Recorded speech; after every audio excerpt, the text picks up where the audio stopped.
Hi, I'm Randy Robison. This is Life Today TV. I have a movie trivia quiz for you. What do We Were Soldiers, Secretariat, The Man in the Iron Mask, and Heaven is for Real, new movie, have in common? The answer is director Randall Wallace, who is here.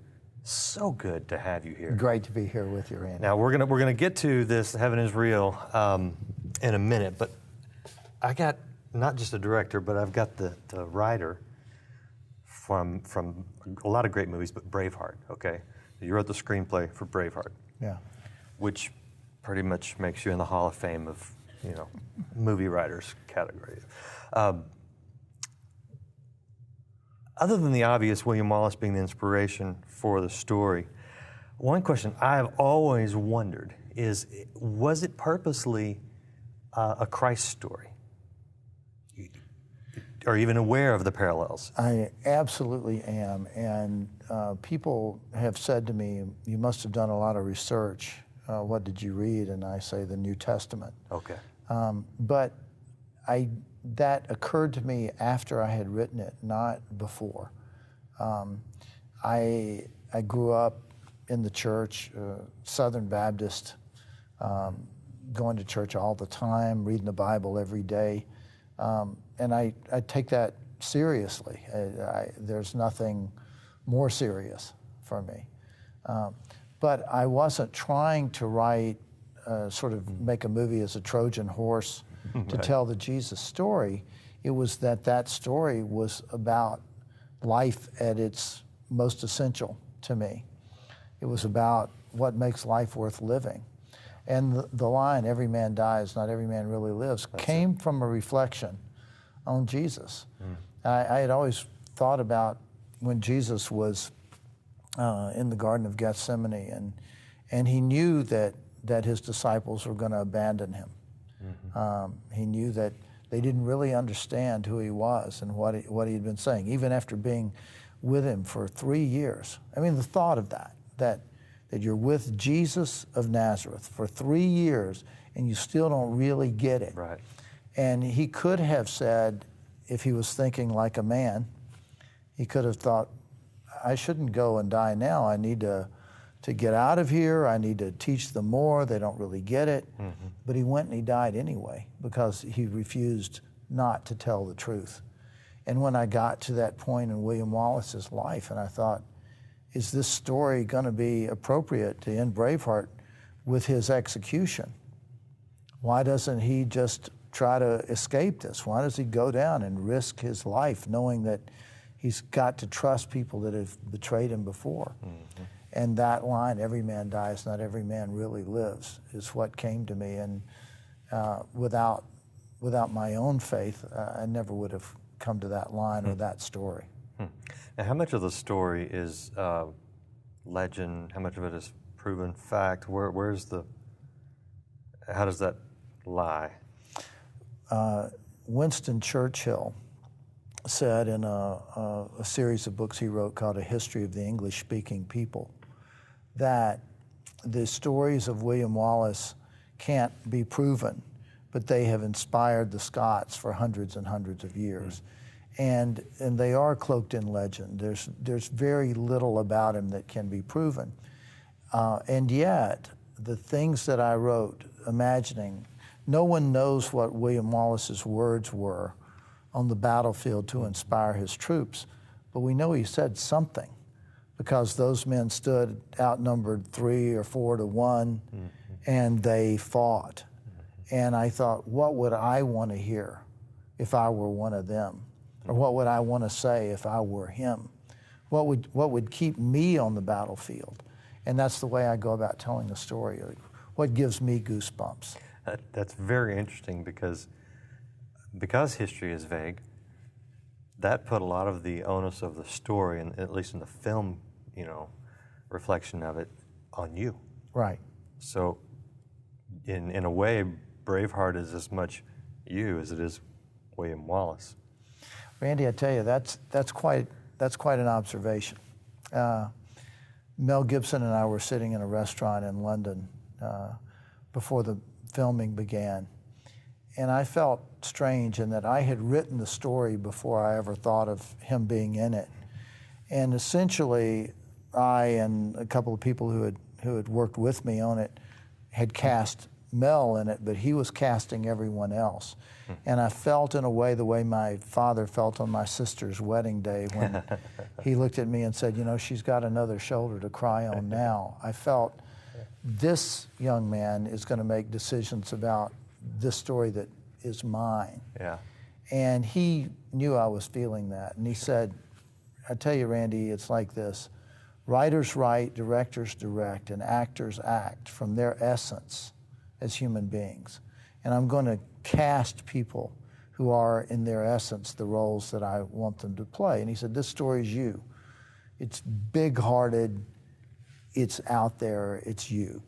And that was one of the greatest compliments I ever got, but it was also one of the greatest challenges to say, you have to put yourself in a story. A historian once said to me, history isn't about the time it's written about. It reflects the time it's written in.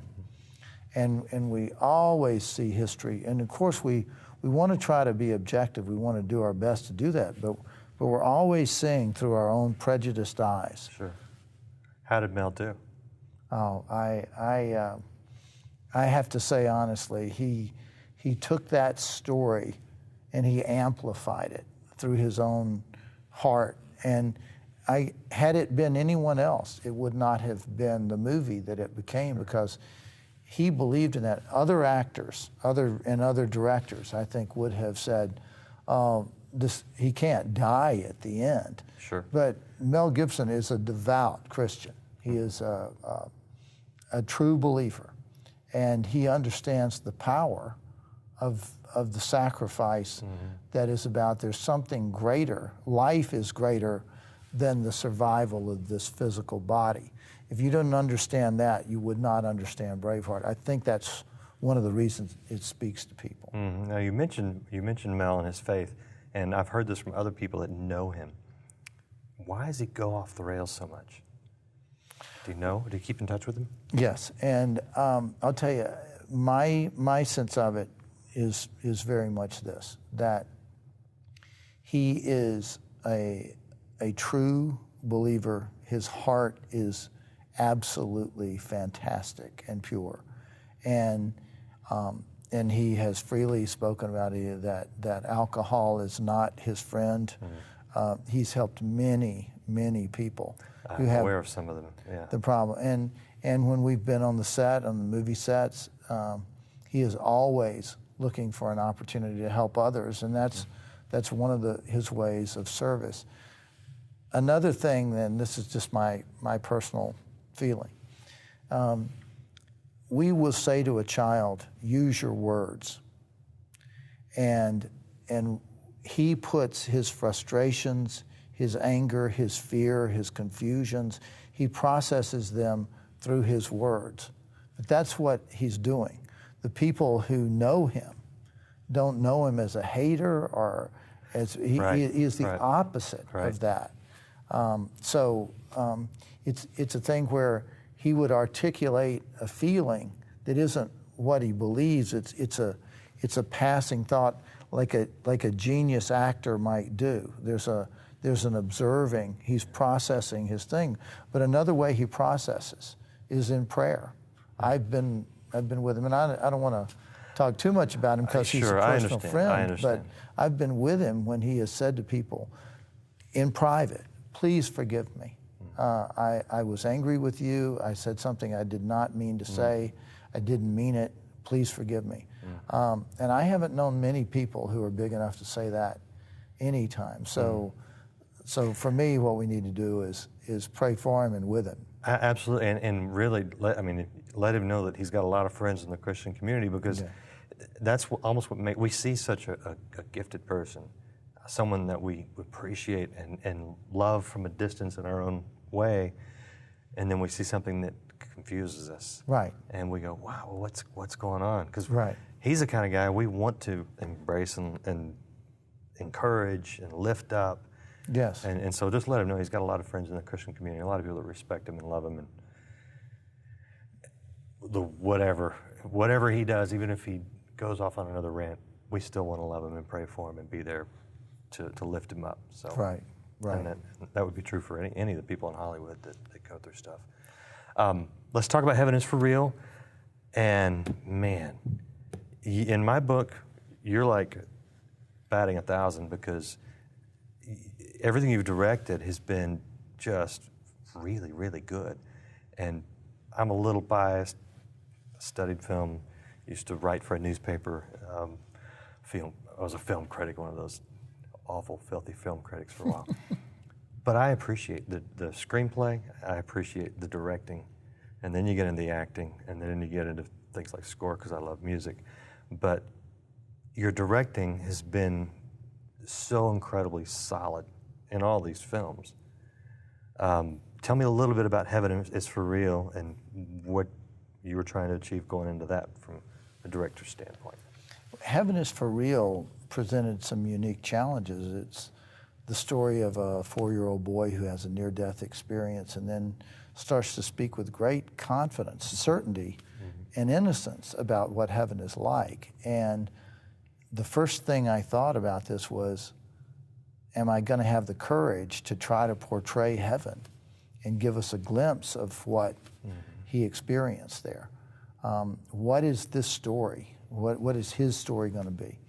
And at first, I really wanted to make heaven a completely tangible place, to say that just as we are created in the image of God, that our earth is one of God's most beautiful works, and that we have a sense of what heaven must be like in the beauty that we see around us, and on earth as it is in heaven, to take that seriously. So I wanted to create angels that looked very much like the boy describes. And I did that at first, and our earliest test audiences were saying things like, well, angels don't look that way. And you want to go, wait, I'm sorry, how do you know what angels look like? But one of the things the Bible tells us is that one of the first things angels will say is, fear not. Right. And that means that it's frightening to meet an angel. So I thought, how do we capture a sense of the grandeur and the mystery of heaven? And that would be one of the big challenges. And how do you capture the emotion of a father who is a pastor, who has faith, but who believes that God is going to take his son from him?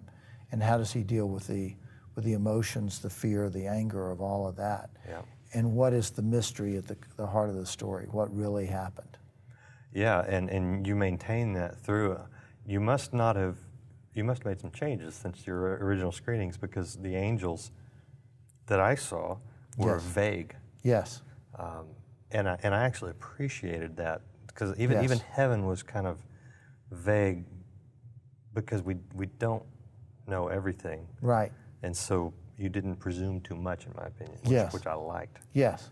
We made alterations so that heaven would be, you'd get a sense of its awe and its beauty without us being too specific, because we really didn't have the capacity to convey how beautiful heaven really is. And yet, the boy gives an account of having sat in Jesus' lap and of Jesus as a real tangible presence. And I love that part of the story. Am I spoiling too much if I talk about the painting at the end? No, not at all. Okay, because I guess a lot of people, 8.5 million people have read the book by now. Yes. Probably more by the time this gets on the air. But what do you make of Jesus having green eyes? Yes, the boy reported to his father that Jesus' eyes were bluish green, and that created in his father's thought, the reaction, because his father's Todd Burpo's educated pastor, and thinking, well, could Jesus possibly have had other than brown eyes? Right. And that seemed to him to be one of those contradictions, a thought that perhaps his son was just projecting, was imagining. Because Todd has blue eyes, and his wife has green eyes? Has green eyes, yes. And so it was one of those questions that comes up in our own heads about, as we start to try to rationalize the issue of seeing something that we don't know how to explain. And what I thought was incredible is there was a girl on the other side of the world who, at the same age as Colton, was having visions of heaven and had painted what she saw. And Colton recognized that picture as being the way Jesus had looked to him. And that's something I don't even attempt to rationalize it, just to say this is what they saw and what they said they saw. Yeah, I guess we only know half of the gene pool when it comes to Christ anyway, so anything's possible, right? Well, yes, and also I think there's an element that we are all created in God's image, and we all look different. And the idea that God might reveal something of God's divine face to us, and we all might see something different based on the way God wants to speak to us.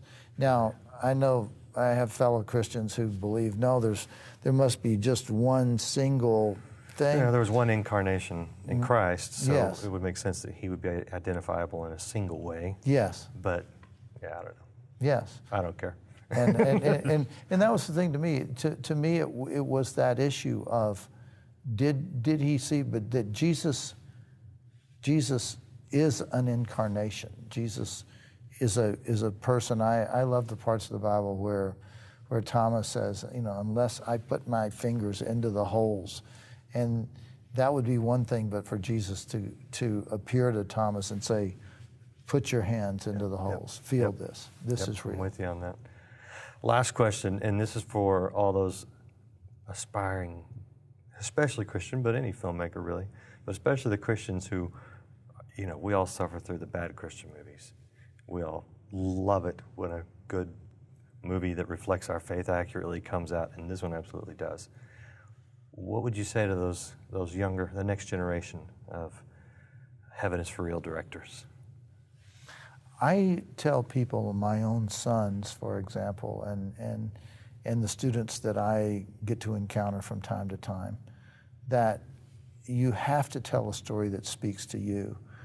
The turning point in my career and, frankly, in my professional life came when I decided to stop trying to make what I thought the marketplace wanted to buy, and I started to do what it was that moved me, what I wanted to see. And that if I do what's true for me, then I'll live by or die by what the audience either accepts or doesn't. That's okay. I can't control that. But what I have to do is tell the story that gives me goosebumps, that makes me weep. I can tell you, at the end of Braveheart, I could see the moment. And I was sitting there and I was writing the last page, and the axe is falling toward William Wallace's throat, and I stopped and I thought, I can't show this on screen. I can't show the axe hitting him in the neck. So what do I show? And I thought, well, he would know that his friends were there, so we should see the end of this from his perspective. What would he do?